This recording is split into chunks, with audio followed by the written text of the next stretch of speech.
Hey, what's up everybody? I'm gonna install this Hayward wide mouth in-wall skimmer into my 26-foot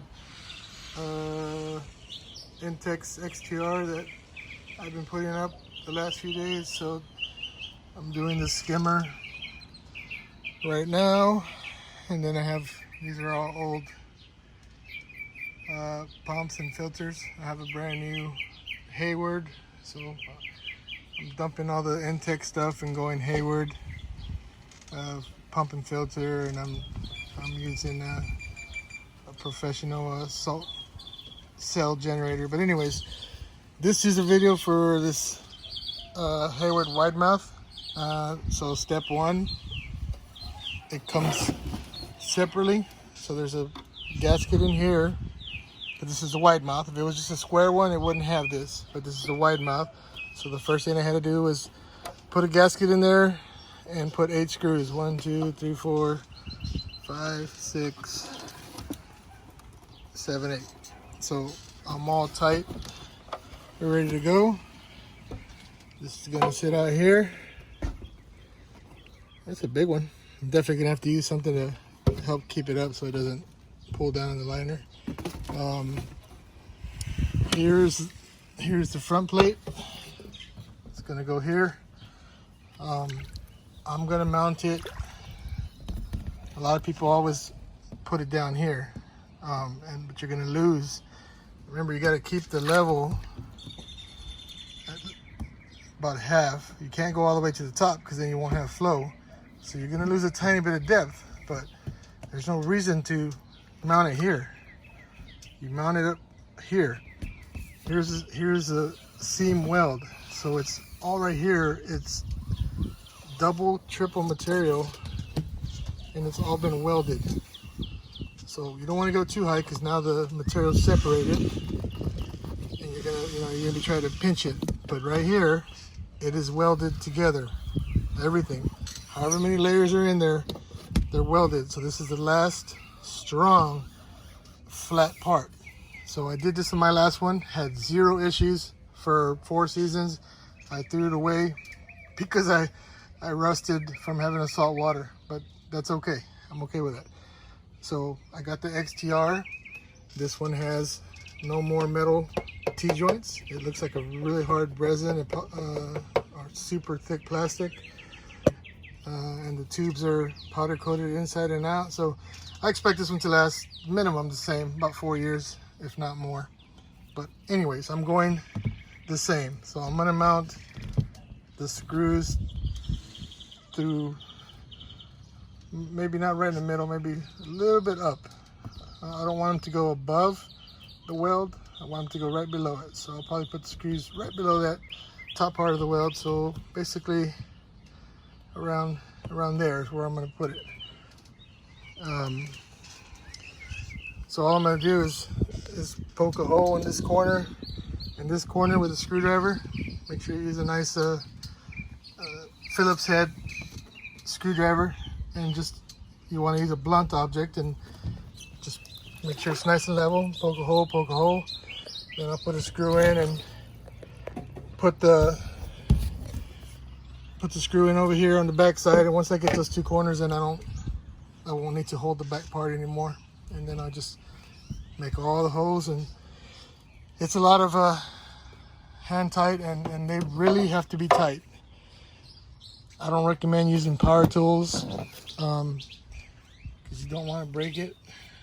It's a lot of elbow grease, and you need a big screwdriver that's going to give you some torque. And it has to fit the screw just right. Make sure it's not skipping. This one fits the screws perfectly. I tightened the crap out of these, and I put a little silicone, and look how tight that seal was. It squeezed out some silicone. Do you need the silicone? Probably not, but I like to be better safe than sorry. You know what I mean? I don't want to have a leak and have to take something apart again. So I do it right, and I do it right the first time. There's no need for me to take this off ever again until I'm done with it, until I'm switching pulls or whatever. So I'm using silicone to make sure that it doesn't leak. So on this gasket, it comes it comes quite similar to this one, where it kind of seems like it's butterflied, but it doesn't matter. That one doesn't get butterflied. It's just, I just put a little silicone line right over the holes all around, and you're just squeezing these two parts together over that gasket, and that's it. This one here, the main gasket, this is the one that has to get cut open. It has to be cut to make two gaskets. The reason why it's a butterfly like this is because this is mainly made for hard wall, steel wall pulls. So when you have a cutout on a piece of metal that's already meant for this size, then that's why you have the butterfly. You stick it between the metal and it just stays there, good to go. Well, you can't do that with this. You definitely don't want to cut a hole, because if you're off, you're going to mess it up. That's why a lot of people are scared to do this, because if you cut just too much, then you have nothing to grab, and if your liner is not being held properly, it will tear. So that's why you cut it. You're going to cut it perfectly in half. One's going to go on this side, the other one's going to go on the other side. Same thing, I just put a little silicone on it, and then you're going to tighten the crap out of them screws, and that's it. So yeah, don't forget. Oh, and so yeah, so you're going to tighten everything, and once everything is super tight, that's when you just cut the liner away. So the frame is going to be squeezing the crap out of the liner, so it's not going to move, it's not going to lose tension, it's not going to rip. It's just going to perfectly squeeze it in a perfect square, and then once you cut the liner, you have your opening and nothing moves. That's the simplest, easiest way to do it. Okay, so I'm going to go ahead and install it, then I'll try to put that new video at the end of this one. Thanks for watching. Alright, so got most of the screws in. Everything's on out here. I did put silicone. Sorry, you're gonna see it backwards, but I put silicone inside and out. Started with the top corners, then one in the middle, then the bottom, then the middle, and now just filling everything in. You do have to,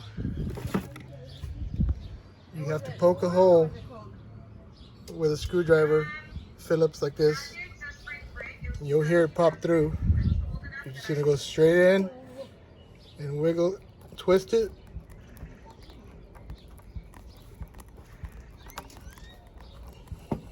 That should be good.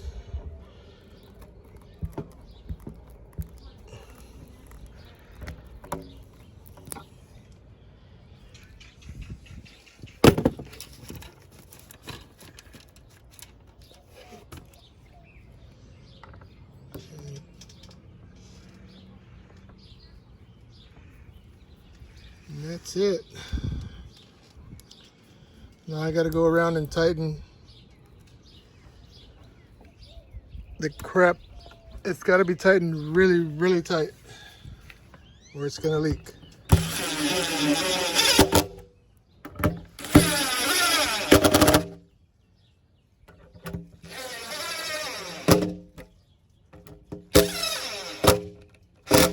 So you can hear my drill, and it's already struggling. You need a big, heavy-duty screwdriver, and you're going to have to tighten everything. I already did this with the gun, and you can see it's still loose. Look how many turns I'm going to get.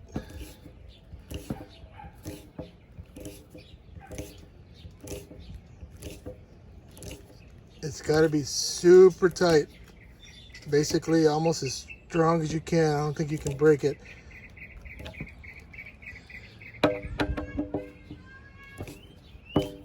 And same thing, I'm going to go from one corner to the other, fully tightening, and the center.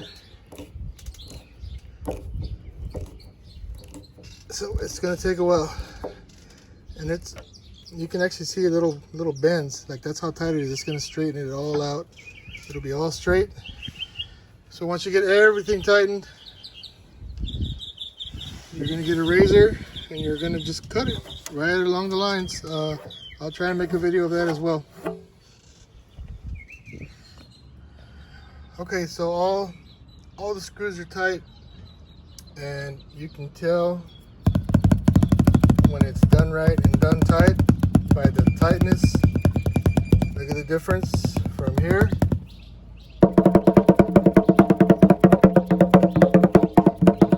and here. It's all tight. All the screws are good. We're done. I did put silicone along the holes of the gasket on both sides, and then when I was done, I did put silicone, a thin little bead all around, just for added measure. Not gonna hurt anything, just so I'm sure it's not gonna leak. So next step is to cut the liner, but I'm just gonna let everything dry, and I'm gonna fill up the water so everything stretches in place before I cut it up. All right. Okay, so installed this wide mouth skimmer, filled the pool up. It's almost at the perfect level. This is the minimum level that I would want, is right here on this third screw. As long as you have a gap, you're gonna have water flow. You can't have it all the way to the top, because then you're not gonna get that good flow. But this is a good, perfect height. It's this third screw. Anyways, it's all there. It's all watertight. There's nothing leaking. I use silicone all around it, inside and out, just for precaution. Not really needed. The gaskets should do the job, but better safe than sorry. I just wanted to make sure that it wasn't going to leak, and it has no leak. So now we're going to cut the liner. So here we go. Look how tight it is. Super tight. Here we go. Here we go. Let's see what happens. I'm going to try to cut it right on the plastic.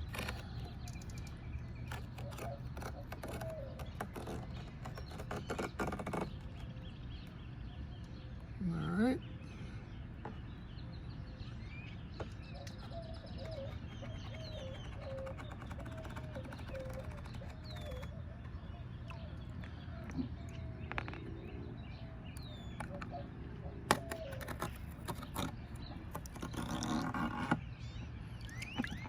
All right.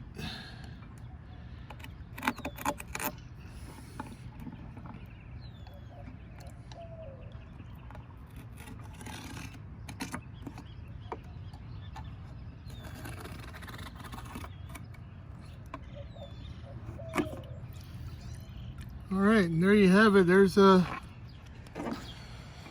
All right, just installed the wide mouth skimmer by Hayward on my Intex pool, and I made a video where I cut it out and just used this knife right here. It left a little bit of lip, so I had to go back in there and clean it up, because this lip is not totally flush, so I had to go inside and cut it from the inside to get it flush. But there it is, about to turn on